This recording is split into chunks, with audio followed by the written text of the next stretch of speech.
welcome to the Cosy Corner, a podcast about all things cozy. Join us as we dive into the world of film and TV, a little true crime and spooky time, food reviews, and talk to some special guests too.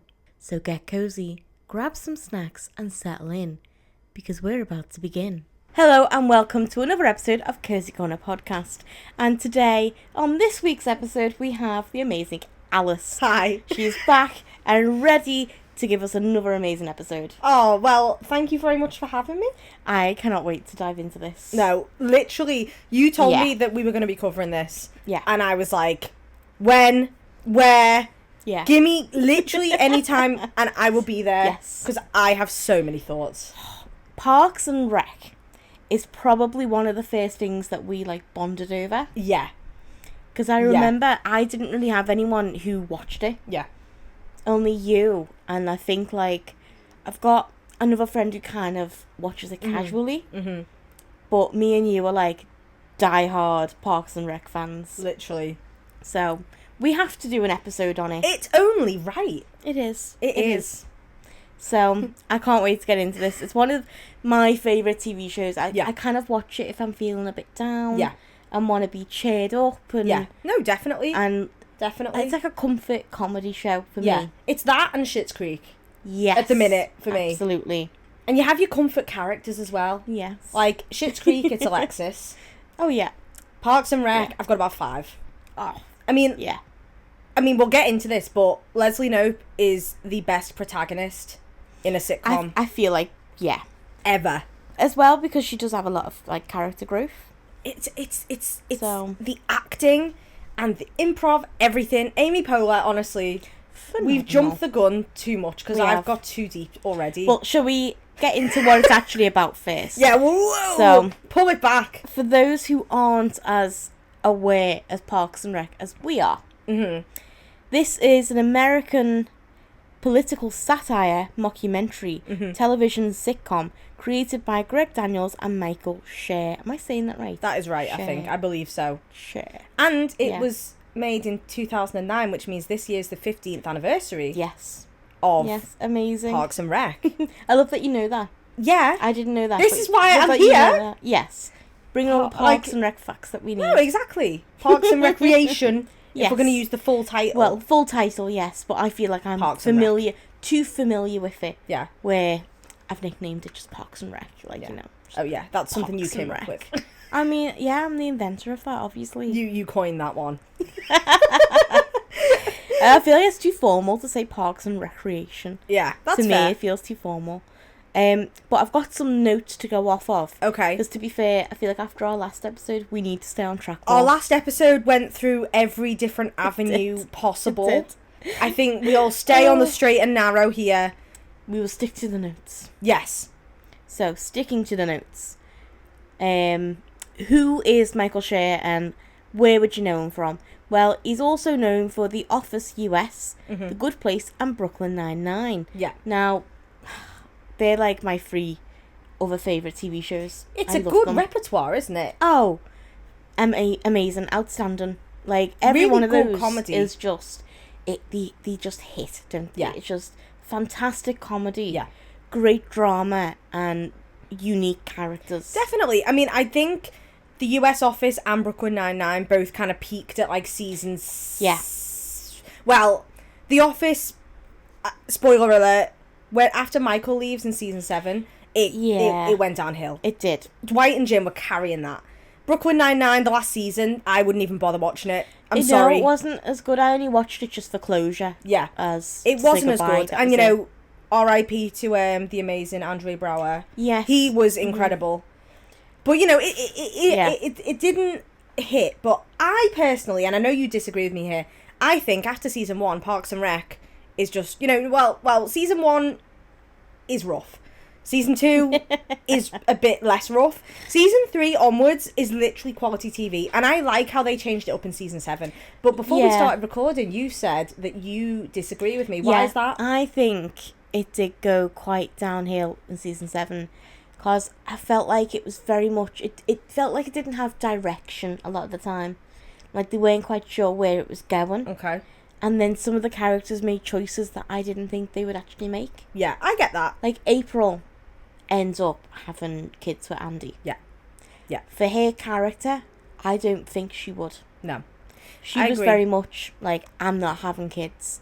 And then suddenly she's like, oh, okay. Yeah, that's fair. No, that's definitely fair. I think what they did to Andy, he suddenly had his own TV show. Johnny Karate show. Yeah, it was very strange. That should have been from the previous season built up to, and then we see the payoff of the show. Yeah. In the next season, and it be fully explored then. Yeah, because there's a time skip, isn't there? Yeah. There's 3.5 I think years. It's 3 or 4 years. 3 years, like yeah. And there's also the elephant in the room being that Leslie and Ron aren't friends anymore. Yes. Which broke my heart, but it did give us good payoff. I was like, oh, what's happened? Yeah, it was interesting, but I think it's because they knew they were wrapping it up. They were just trying different things. Yeah. And I think, put it this way, it did keep people watching, though, because you want to know, why are they not friends? Yeah. And I think, to be fair, midway through season 6, my heart was broken. You know what I'm going to say? Yeah. Anne and Chris leave.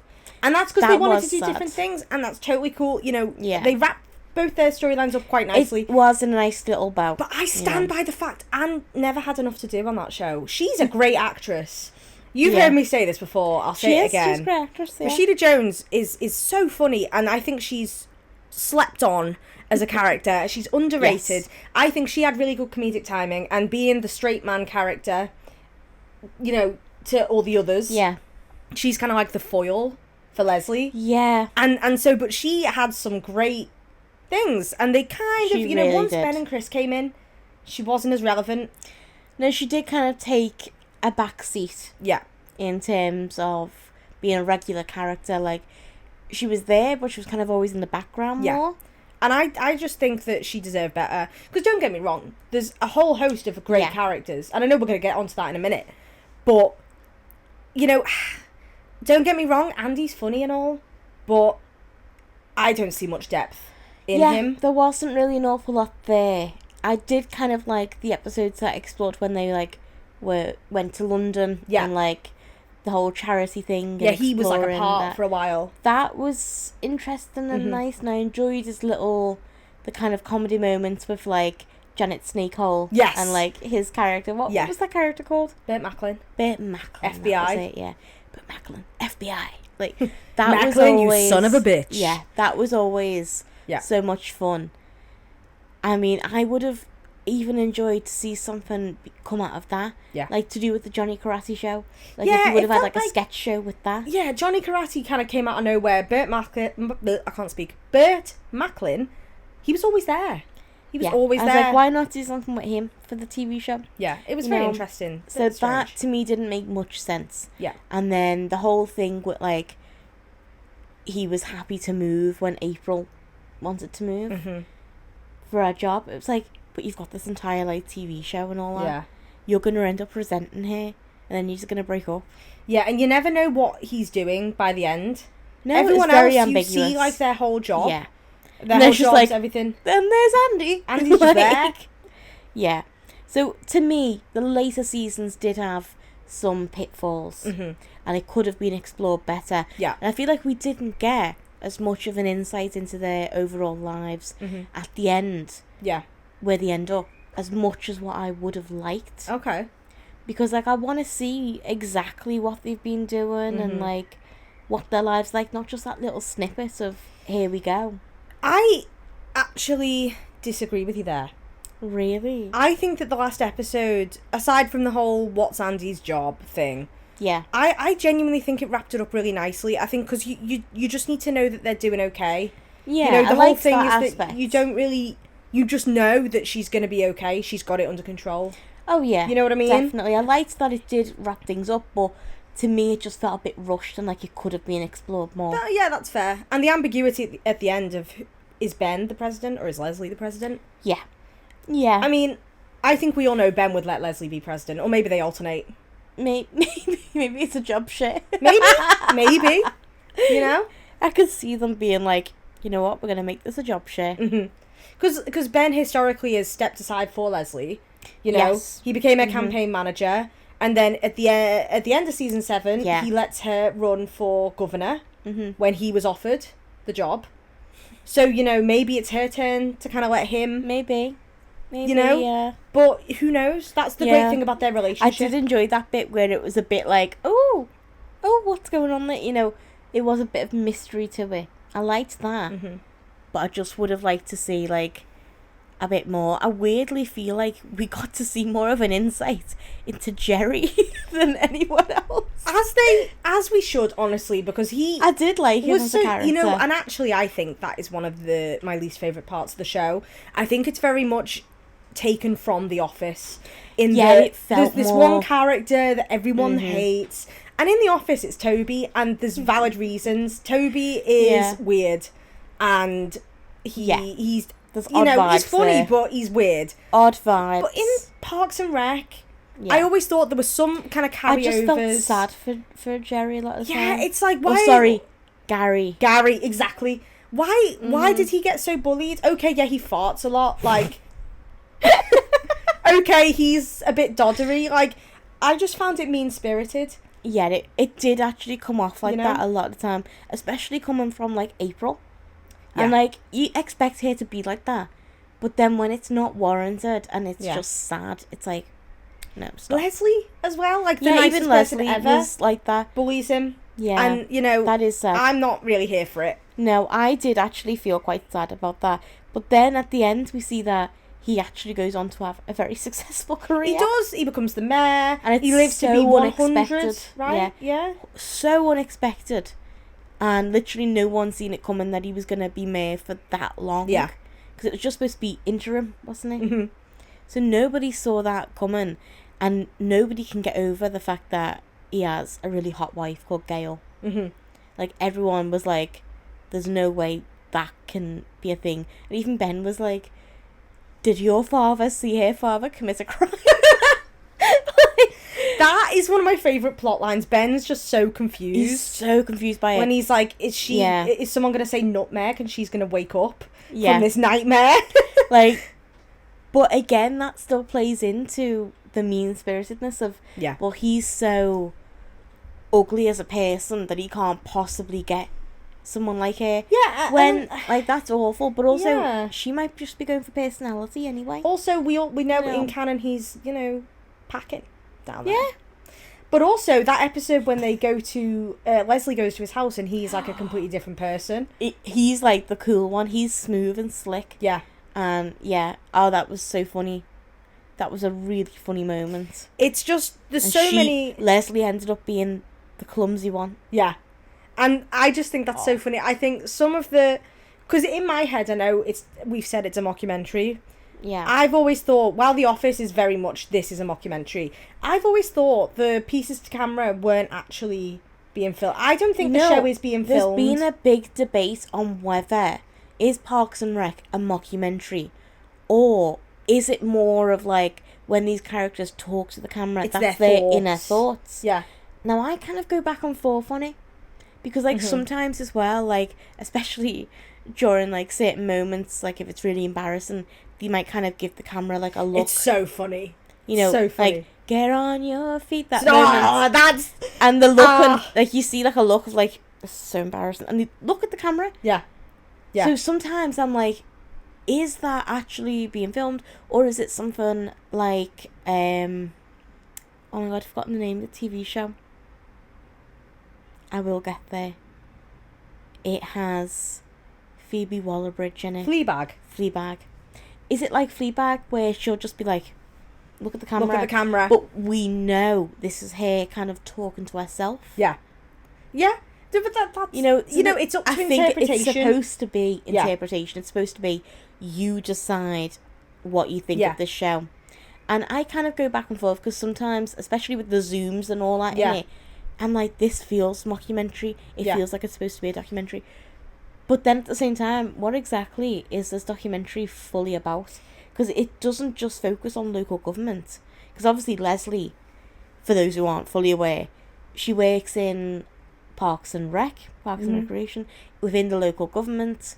And she's always trying to campaign for things and like get better facilities or whatever. Get more parks. Yeah, more parks. Fill in the pit. Fill in the pit. That was a big one. Yeah. Yeah.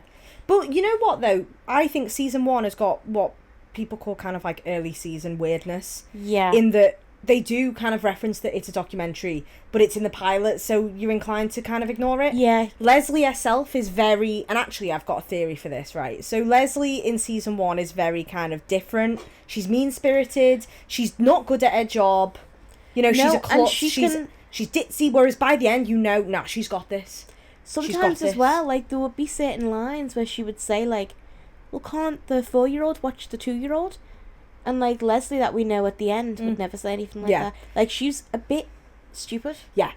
And it's because she's meant to be, like, a female Michael Scott, and I think that's why in the first few seasons it was at risk of cancellation because people were like, oh, she's just like Michael. And Amy Poehler said, you've got to make me more capable or else we're going to fail. Yeah, especially with her being a woman as well. Yeah. Like, to take this seriously, you need to show that she's not just an airhead. No, definitely, and it's great character development.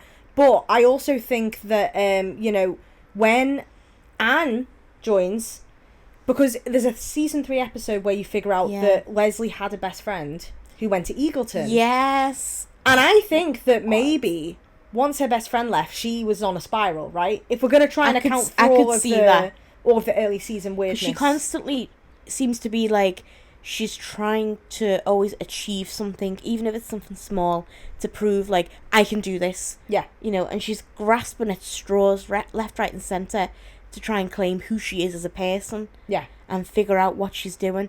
And then when she's in that meeting, I think in episode 1, where it ends up having to move from the hall to, like, a small classroom. Yeah. And they're turning the lights off on her.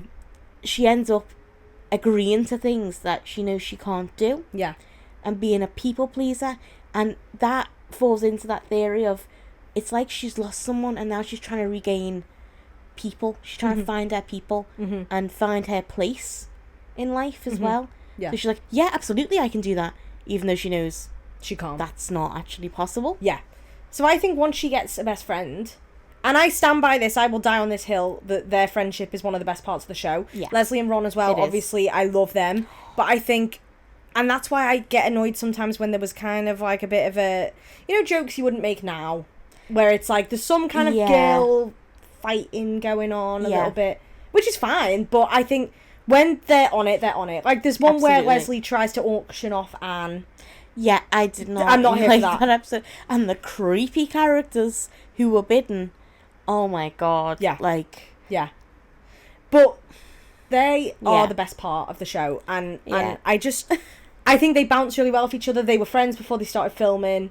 Amy Poehler obviously plays Leslie. Rashida Jones obviously plays Anne. Yeah, they were good friends. And did you know that originally they were meant to be the couple? I read something about that, but I wasn't sure if that was true. So apparently they wanted to be the couple, and then that would have NBC... been amazing. I know. NBC were like, it's going to get cancelled. I could see, like, her and Ben being a thing at first, but then eventually her and Anne becoming a thing. Well, that would have worked. When you watch the earlier episodes, you can kind of see it.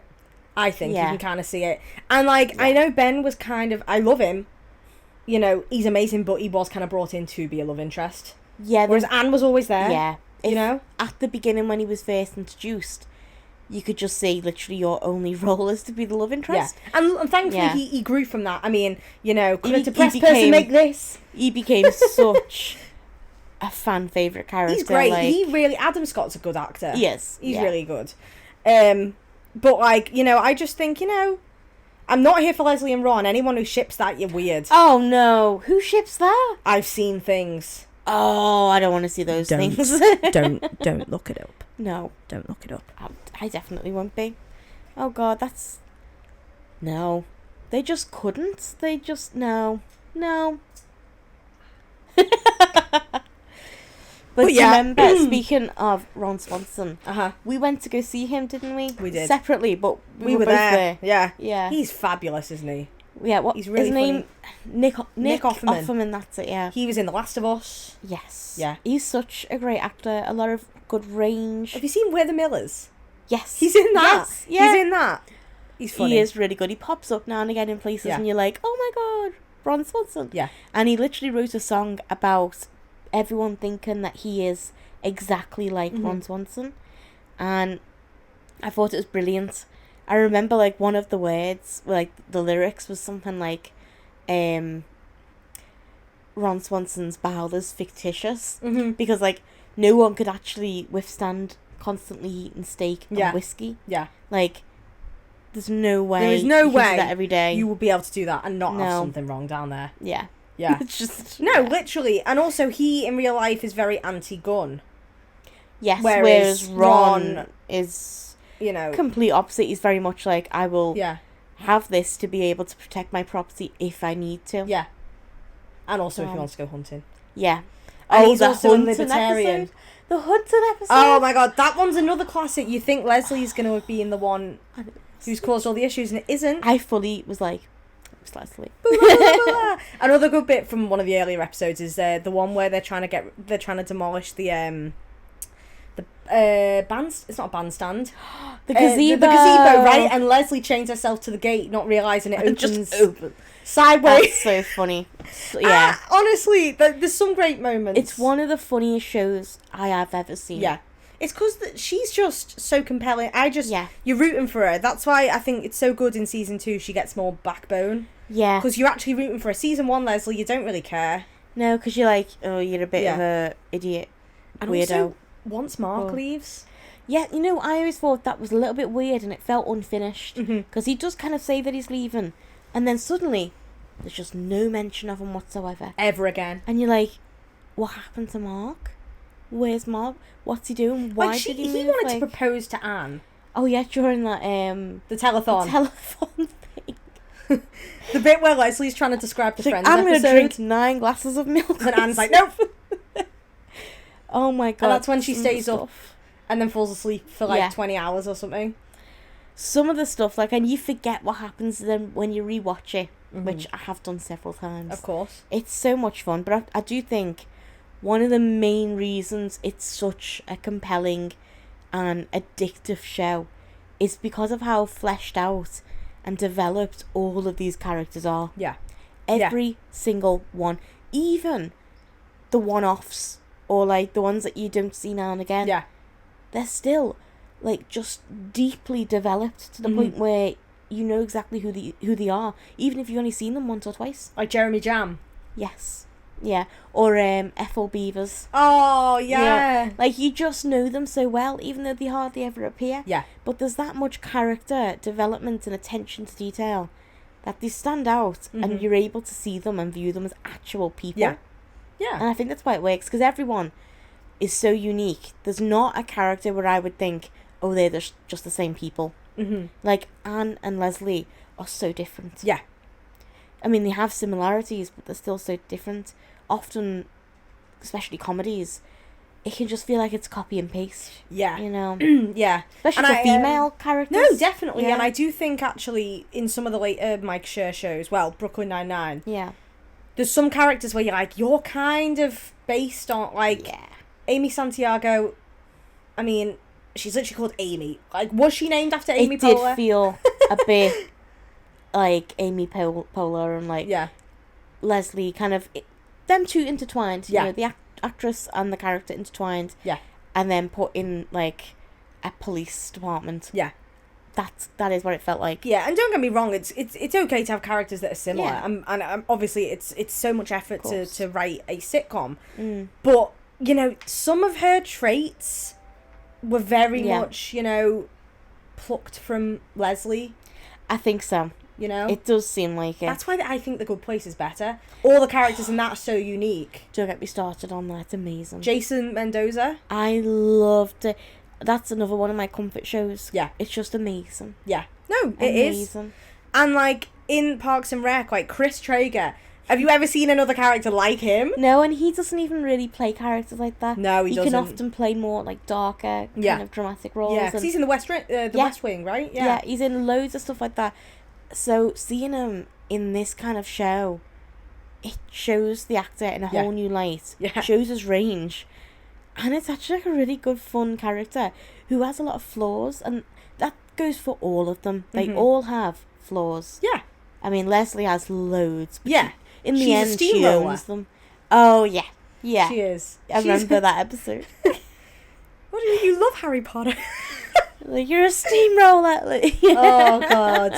But they are all flawed, and, like, absolutely, you know, yeah. Anne doesn't have a backbone, No. April's mean, Andy is oblivious to everything, Ron's closed off, Yeah, Chris is so intense. stubborn. So stubborn. Yeah. Yeah. Jogging's the worst, Chris. I know it keeps you healthy, And but then God, at what cost? April's just really mean. Yeah. But when you see her soft side and all that, you can see, like, oh, it just takes a bit more getting to know her. A and all great that. example of her soft side is when she and Donna sing Time After Time. Yes.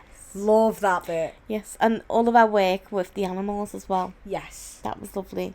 And I really enjoyed the episode of April and Andy's wedding. Yes. I wasn't on board at first, but then kind of after the wedding, I was like, okay, these actually do really suit. And then when I rewatched it again, I was like, yeah. Because even in season 1, there's a moment where Andy's explaining his music and April's like, I totally get it. You know? They just clicked. Yeah. And the age difference was a thing. Mm-hmm. Like, people were a bit like, but it did just work for those characters. Yeah. And, I mean, although it's not a human character, I've got to mention Lil Sebastian. Oh my God. See, I thought you were going to say Champion then, the dog. Well, I mean, he's great too, but Lil Sebastian. Bye bye, little Sebastian. Actually, So cute. breaks my heart. It does. It's, like, emotional. Because Leslie's like, write a song that's 5,000 times better than Candle in the Wind. So Andy writes 5,000 Candles in the Wind. 5,000 candles in the wind. It's so good. It is. And that's up there. I mean, I think, you know, top favourite moments. Yes, it was. Even though it was so emotional. And then, of course, when we get to see Ron comes into work and the flag was at half-mast and he was like, it's too high. That flag is too high. Like, we get to see a little bit of the softer side of Ron as He well. says, I've cried twice in my life, right? Yeah. Once when he was hit by a bus. And it's just a lovely little fact to hear from him. yes. And I just think, I mean, other great moments. The fight, the episode. I know you were asking what best episodes are. Yeah. That episode, written by Amy Poehler as well. Shall we dive into favourite episodes? Yes. Go on. The fight. Season Yeah. 3, episode, I don't know, 16. It's near the end of season 3.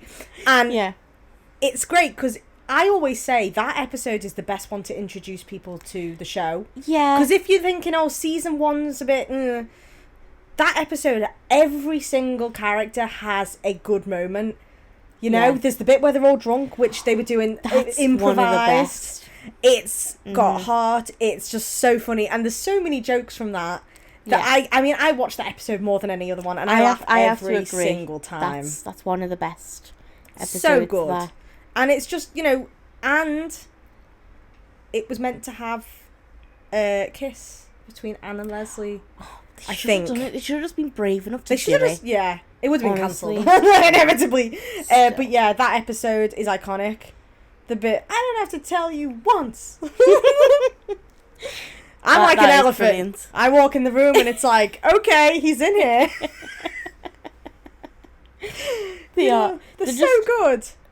Some of the episodes are really unhinged as well. I mean, it's so funny. Were you about to talk about the ice rink scene? That's from my the Comeback ultimate Kid. My ultimate favourite episode. So good. Get on your feet. Get up and make it happen. And it's literally while they've run out of carpet Struggling. because of Tom. He was like, I only had enough to pay for this amount of But it was carpet. a luxurious walk.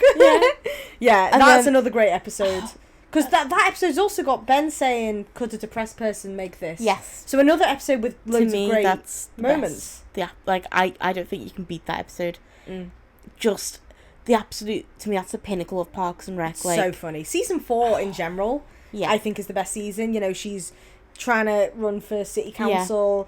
Bobby Newport is introduced. Oh, Bobby Newport. Bobby Newport has never worked a real job in his life. And then it's Paul Rudd of all people. Oh, the yeah. nicest of people. Like, I just kept thinking, I can't hate this character. Yeah. No, You can't get me to it's hate great. him. It's really Yeah. good. It is. Can I just say another amazing episode Go on. is Flu Season. Season 3, episode 2. Flu Season. Chris. Honestly, I think because at the start you're kind of So like, funny. I'm not really sure about Chris. You know, he's a bit intense. Yeah. That episode just really breaks him down to... Yeah. We get to see him as human. Yes. As like an actual human person. And Leslie, you know, you think she's going to mess up the speech and then she delivers it perfectly. One of my favourite bits is where she's like, the walls and the floor just switched. Literally. Because, like, I've been there. I'm like, Leslie... What is it? I'm Leslie Monster and this is Nightline. Like, some of the funniest stuff. And I think that's the moment as well Ben realises he loves her when he watches her do that speech. She just goes on autopilot mode. And she's just able to do it. Yeah. And he's like, whoa. Yeah. Yeah, definitely. Oh, and that roller skate one. You know, where she has to stand on them. The filibuster. Yes. That's so funny. And Ben is like turned on. Thing. He's like, I've had a dream about this, or like a fantasy or something, and he was like so into it. Yeah, that's like, I mean, this is the guy, the ice clown. He made a whole, you know, he bankrupted a town making ice skate. You know, he's into that. Yeah, you know. Oh, I mean, there's just so many episodes though, isn't there, where everyone is amazing. Yeah, they really are. I mean, I love when we get to see more about Ron as well in different episodes, and he ends up getting married. Tammys, like the different Tammys, and his mum, and his mum, who's also called Tammy. Yes, why not? So good. But I just love how this show manages to take mundane, like everyday situations, just inject it with that comedy. Yeah, and it just becomes its own thing. Yeah, and it's relatable. Yeah, but definitely. And it's just so funny. Yeah. Like, you don't think that it can possibly make some situations funny. No, literally. And yeah, it does. Like, the fight, going back to the fight, the start of it, Tom's like, oh, can you all come to this club? Because I've got, you know, this drink I want people to try. And that is like, you know, the way it starts and the way it ends. Yeah. You've been through about 15 lifetimes by the time it ends. It's so you know, funny. You don't know what's going to happen. Yeah. And it's just so good. Like, it'll start off with just something random. Like, you know, Leslie's running for council. She needs to make a campaign video. And then suddenly they have to make 2 campaign videos. And then neither of them end up getting used. Oh. And it's just like, it's such a whirlwind. Isn't it? Ron's, the one with Ron's chair, when his chair's entered into the woodworking competition. Yes. Bloosh. I loved the Bloosh episode. Yeah. And I love Donna and Tom's relationship. Oh, yeah. Like, treat and the yourself. whole treat yourself and how they really get into that. Yeah.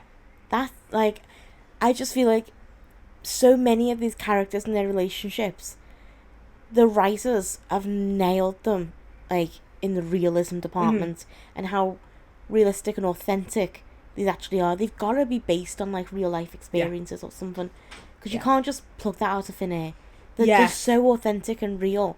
You feel like you know them as well, like they're your besties, do you know what I mean? No, I know. It was like a proper comfort show. Like, I got into that show right before the first lockdown. So I think it was the end of 2019 is when I first watched it. And it got me through that. You know what I mean? Yeah. Like, I know what you mean. Proper escapism in it. I think I watched it in, like, probably, like, 2016 or something like that.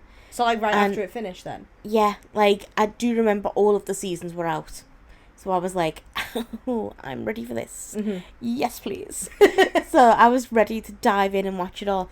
And I was just obsessed. I was hooked. And that's all I watched for, like, months. Yeah. That was it. Like, I was down that rabbit hole. And then when, like, lockdown came around, I rewatched it again. Yeah. And probably... They brought out that special COVID episode as well. Yes. I probably rewatched it, like... I don't know, like 3 times or something. Yeah. Like, I watched it multiple times and I loved it. And I found out, like, during lockdown that, like, Nick in real life is, like, into woodwork. Yeah. And he did a show, didn't he, about it? And, like, Amy was on it. Yes. And I Making it. I watched a few episodes of that. It's like, this is amazing. Like, I love that they brought that element into it. Because they're good friends in real life. Yeah, and you can tell they're all friends in real life. Oh, yeah. You know, as far as we're aware. You know. Yeah, no, it definitely seems like it. It does. They've just got that connection, all of them. And actually, Amy Poehler also made, I don't know if you've seen Duncanville. It's a cartoon. I haven't, but I've heard of that. Well, in that, Rashida Jones plays her love interest. But then there's so also... we do get it. Well, exactly. But then Nick Offerman's in it. Adam Scott's in it. Aubrey Plaza's in it. What's that called? It's called Duncanville. It's a cartoon. Duncan. But it's also got Ty Burrell in, you know, who's the dad in Modern Family. Phil in Modern Family. I like him. Yeah. It's good. It's a good show. I liked it. I've made a note of that. Yeah. Because I need something to watch at the moment. Yeah. I've got some questions. Okay. Like, kind of situational. Okay. First of all, before we fully get into that, if you had to pick just one favourite character, I think I already know the answer, but just one favourite character, who would it be? From Parks and Rec. Leslie Knope.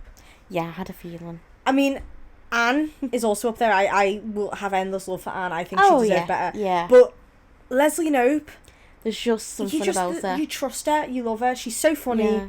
Yeah. My heart You want to be friends with her? With love. I mean, it's golden retriever energy. It is. She will be there no matter what. Yeah. No matter how busy she is, she'll always be a friend. And like she says, you know, it's waffles, friends, work, or friends, waffles, work. Work always comes third. Yeah. Like, that is like her motto. And I've got to say, my answer's the same for that favourite character. It is Leslie. I love April and like Donna and all that. And Anne, of course, and all of them. Like, Ben, I love all Chris, of them. Yeah. Ron, yeah. Leslie, special place in my heart. Literally. Like, it's just she's unbeatable. I think as well, out of all the Cherverse shows. You know, don't get me wrong, Michael's great, he's fine, he's funny. Yeah. He's got depth.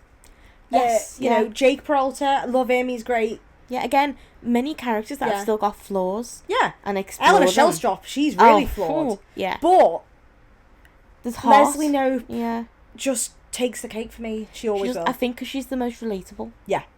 I think you know, she's we've the most all realistic. had a stupid situation. Oh, yeah. You know, we've all been in a meeting and, like, it's gone wrong. And then, like, you know, it's just like, and she values friendship and waffles. And waffles. Yeah, exactly. I mean, yeah, waffles. Yeah. She got her priorities straight, that's exactly. for sure. Yeah. So, situational questions to kind of round up this episode. Okay. Who would you most want to be friends with from Parks and Rec? And I mean, like, besties. Like, full on, you see them almost every day. Anne. Yeah. Anne. Because Okay. I think me and Leslie would probably... I feel like your energies are a bit too similar. Same with me, though. Same with me. Yeah, and I mean, I love her so much, but I just think Anne, I need Anne to keep me grounded. She would be like, she would balance the friendship. It's yin and yang sort of thing. Yeah. Like, she would balance it. Yeah. And still have all those same qualities as Leslie, but not as full on, not as steamroller. Yeah. Because she's nutty as well. She must be. To hang out with all of them, she's got to be interesting. Sorry, don't mind me opening a thing of water. It's very hot in here. It is. Yeah, no, I can see that reasoning. For me, I think I would... Sorry, I tried to move it away from the microphone. Please continue. Understandable. I think I would have to go for April. Okay. Mainly because I just love her dark sense of humour. Yeah. To me, I'm like, that's hilarious. Like, I can vibe with that. I mean, me and Abby are already quite, like, we have a dark sense of humour. Yeah. So, I'm immediately drawn to that. And I feel like I could uncover the softer side of her. The caring side of her more. Like, once she gets to know me, I feel like she would show that more then. Sounds like you just want to get with her, to be honest. I mean, I wouldn't say no. Yeah.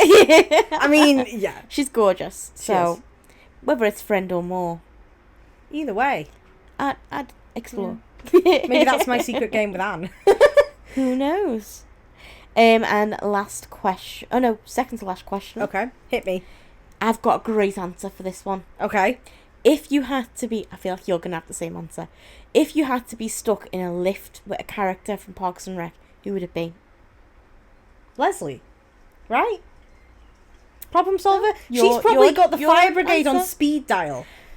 To be fair, probably. She's probably got... Not only got the fire brigade on speed dial, she's probably got the blueprints to City Hall. She can tell you if you open the ceiling of the lift which vents to go through to get out. She knows You know what, to be fair, I didn't think about all that with Leslie, so that is probably a really good answer. Who were you going to say? Ron Swanson. Oh, yeah. That's because so fair. He would take action, get me out of there immediately. Like, he would be kind enough to be like, use my shoulders as a stepladder. Yeah, you know what, Valid? I didn't even think of Ron. Because briefly, Chris flitted through my mind, and then I was like, wait, but he'd just be jogging on the spot the whole time. Would that get really annoying? He'd be worried that he's staying too stagnant. That's so true. And that would annoy me. I'd just be like, no, stop running. Yeah. Stop it, Chris. I'm going to murder you in a minute, Chris. Like, I would just get so annoyed. Anne would just be, like, trying to keep everyone, calm. And, like, she'd go into nurse mode really more than anything and not trying to get out, but more just looking after what's in there, where I'd be thinking, no, let's figure out a way out, please, And Leslie, I feel like she would immediately panic, but then eventually calm down and work out a way to get out, and then she'd be like, I can call so-and-so, and, Inevitably, if we were in a sitcom scenario, it'd be 5 minutes before a big meeting. Oh, yeah. And then she'd burst in, and she'll be like using the being trapped in the lift as a reason for why people should donate to her parks fund. Inevitably, she'd spin it and improve like the lifts for disabled people or for I old think we've just people pitched an episode. Yeah, honestly, bring it back. Like, I could see Ron already having tools probably hidden in the lift. That's so true. And bacon. Yeah, because if he hides his he'll have his emergency bag, a George Foreman grill. Oh yeah, bacon. And tools stored probably somewhere in the lift, and then he'd get a way out. Like, he'd get me out first, then he'd get out, and then he just like wouldn't mention it to anyone for the rest of the day. No one would know that happened. No one would know he'd gone. People would be like, oh, he's just on. He's just shirking off somewhere. And he'd be like, if you tell anyone about my bacon, we'll no longer be friends. And yeah, there we go. That would kind of be it. That's so true. I think Ben would panic. Andy would come up with a song. Having a panic attack the whole time. Yeah. Andy would come up with a song about Andy would be chill with it. He'd probably take his shirt off at some point. Yeah. And just be like sat there like, what? It's hot. Like, And he'd just be like chilling, coming up with new music. And he's like, I'm using this time to like, write some music. Yeah. I feel like that's how they would all react, really. If it was Ethel Beavers, she'd just take a nap. Yeah, valid, honestly. Tom would panic. Donna would probably be able to get us out. She'd be like, I've been hooking up with the maintenance guy, let me just... Oh my god. That would be her. Literally. Why is this so accurate? That's what it would be, yeah. It's so accurate. Tom would be like climbing the walls. Oh yeah, he'd be literally like... Yeah. Trying to use someone else as like a battering ram. Yeah. Let me out, Absolutely. And if anyone suggested, like, can we try and use your tie to, like, see if we can open the doors or something somehow, he'd be like, this is Chanel. Yeah, literally. Or inevitably he'd have some kind of perishable food in his bag or something. Yeah. Yeah, definitely. We've literally made an episode right here. Yeah. So, definitely. Go on, hit me with the last question. If you were to start a podcast... Okay. With a character from Parks and Rec, this would be like a weekly podcast. Ooh. Who would it be with, and what would the podcast be? Andy would be a good one, right? For podcasts. He's got such a unique I don't want to outlook. influence. I just want you to decide. I mean, he annoys me, so I'm actually probably going to say Leslie again. I'm being so boring with my answers. But what would she brings everything. What would that podcast entail? We would talk all about movies. Okay. She loves films. She does. She also, would talk about parks, and that's cool. Yeah. But I think she'd want to talk about films as well. I think so. And, all sorts. Once she finds a minute in her schedule, that could be an issue, actually, trying to find time when she's free. Well, it might have to be an on-the-go podcast where you go to her office. Yeah, that's true. But Tom would be interesting, I suppose, but he's also kind of annoying. So, yeah. Who would yours be? Mine's between two. Go on. Me first one that I think this could definitely work. Like, this would be amazing. And it'd be a really successful podcast. April. Yeah. True crime. Yeah. That's so true. True crime. She would just flourish. She would. In that. Like, I could just imagine, like, her monotone voice. Yeah. Just being like, and this is the story of the lipstick killer. You know? Literally. Yeah. And then she'd just be like, I don't wear lipstick. Do you? Like, you know, just stuff like that. Like, I could just see it. Donna like, as well. That was my second. I was like, oh, Donna, because it might be like a gossip or drama podcast with her, like, talking about, like, celebs and stuff like that. I'd be here for that. Yeah. They would be my two. If I had to decide, I'd probably pick April, because I'm more aligned with true crime. And obviously in this universe, you're marrying her anyway. Yeah, preferably. Move out of the way, Andy. So, yeah. Well, we covered a lot of ground there. I think we did. That was... I mean, there's so much more to be said. There is. We're going to have to do a part 2. Maybe we should even do one about Schitt's Creek. We mentioned that at the start. Yes, I've got lots of thoughts about that as well. Oh, I do. There's so much. I do think Michael Shea is such a talented writer. Yeah. Like, to be able to create these kind of characters, universes and all that, and each one be so incredibly different. Although they may borrow some similarities to each other, they still offer such a bold uniqueness that just brings so much joy and comedy. No, definitely. They're unbeatable. I absolutely agree. I just think it's such a good comfort show. It touches on, like, real life issues as well. Oh, you know, there's a lot of, like, stuff about, like, political corruption. And it's so important to cover that even in a light-hearted way. Sexism is also, you know, a big thing. So it's just got so much to offer. Yeah. It's really good. It really does. If you haven't checked it out, go and watch it. Go and watch it. I don't know where it's streaming. Watch The Fight. But it's not on anything. Isn't it? It's on ITVX. Okay, we'll go and that's got adverts, ITVX. but no, watch it. Oh, it's amazing. It's amazing. I've been trying to get Abby to watch it. But Abby's got this thing where if you tell her to watch something, she won't watch it. She won't watch it. Yeah. And that might be a problem considering this podcast often focuses on TV and films. Yeah. So Abby, I need you to watch stuff. Listen. Yeah. The Fight, even just The Fight. Yeah. If you can't tell, it's my favourite episode. Yeah. The Fight. Or get on your feet. Get up and make it happen. And the dog's just peeing. Oh, literally. He is peeing. I'm putting him down. The dog is peeing. I'm putting him down. Oh, literally. I do love, though, Ron's entire character, attitude. No, me too. Persona. It's phenomenal. And the way the actor pulls it off. He's honestly one of my favourites. Yes. As well. Yes. Like, amazing. I just don't know how that actor manages to keep a straight face. Yeah. Don't know how he keeps a straight face. Well, he said when he got his Emmy for Parks and Rec that his only job was to keep a straight face while Amy Poehler did the funniest stuff alive. I was like, fair play. But that's hard, though. Exactly. It is hard. That's hard. Oh, I loved the hernia episode. Oh my god, yeah. The way it, just wouldn't move. Oh, so funny. But yeah, I think that just about wraps up everything about so much. Parks I feel and like Rec. I need to go home and rewatch it. I want to rewatch it now. I'm like, I feel like watching it. Like, literally. Honestly, because it's so good. We've been down, memory lane with this episode. So yeah, I hope that you guys have really enjoyed this. And if you want to see more reviews like this, let us know. And if you want to see more from Alice as well, let us know. And maybe I'll be back. Have her back on. Yeah.